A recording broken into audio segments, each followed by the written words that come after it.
Il y a deux mondes. Ils se croisent dans les rues, les magasins, sur les réseaux. Ils partagent le même air, le même espace, mais ils ne vivent plus la même réalité. Il y a ceux qui dorment et ceux qui ont ouvert les yeux. Deux mondes, deux vérités et un silence qui grandit entre eux. Peut-on encore comprendre quelqu'un quand on ne partage plus la même réalité? Ceux qui dorment veulent vivre leur vie, juste ça, rien de plus. Leur confort, leur planning, leur café le matin, leur film le soir, leur week-end pour souffler. Ils veulent pas qu'on vienne gratter, ils veulent pas qu'on dérange leur équilibre fragile et surtout, ils veulent pas qu'on les réveille. Mais qu'est-ce que ça dit d'un monde quand connaître la vérité devient une menace? Et puis il y a nous, ceux qui ont vu, ceux qui ne peuvent plus faire semblant. Ce n'est pas une idéologie, ce n'est pas une rébellion, c'est une fracture.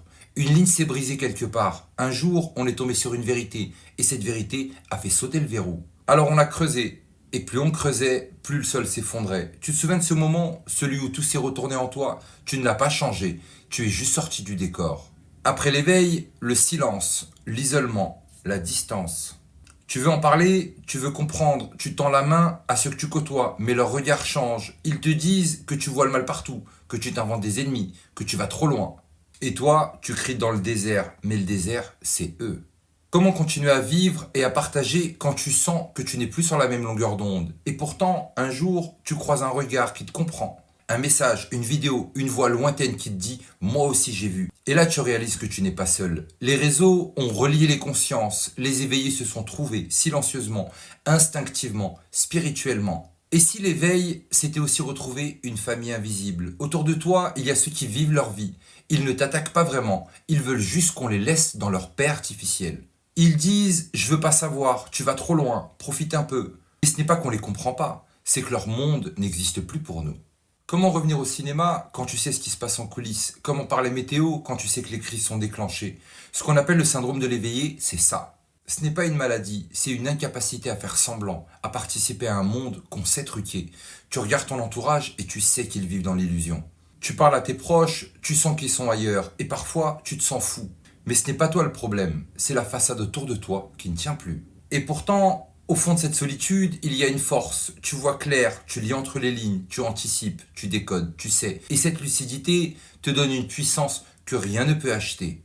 C'est douloureux, oui, mais c'est réel. Et le réel libère. Est-ce que tu préfères vivre dans un beau mensonge ou dans une réalité inconfortable?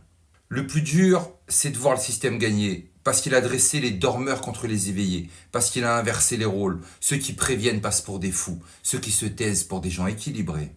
Et chaque jour, la vérité recule un peu plus, non pas par la force, mais par la paresse. Combien de vérités faudra-t-il encore enterrer avant que les gens lèvent la tête? Mais malgré tout ça, on continue, parce qu'on n'est pas motivé par la peur, mais par l'amour de la vérité, l'amour des autres, même quand ils nous rejettent. Et parce que même dans l'ombre, il y a des éveils silencieux, des déclics soudains, des âmes qui se lèvent. Le monde change par des graines semées dans le noir. À toi qui entends ça et qui te reconnais, tu n'es pas fou, tu n'es pas cassé, tu es en train de renaître. Ce que tu vis, c'est la plus grande guerre jamais menée, celle contre l'esprit humain. Es-tu prêt à payer le prix de ta lucidité ou préfères-tu vendre ton confort contre ton âme?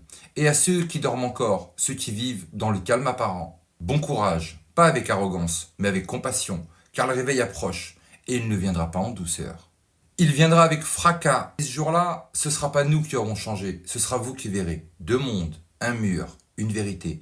Et à la fin, il faudra choisir de quel côté tu vis et de quel côté tu mens. Alors effectivement, on ne vous en veut pas. Bien au contraire, profitez du spectacle. Et surtout n'oubliez pas, on n'est clairement pas au bout de nos surprises. Ferme ta gueule.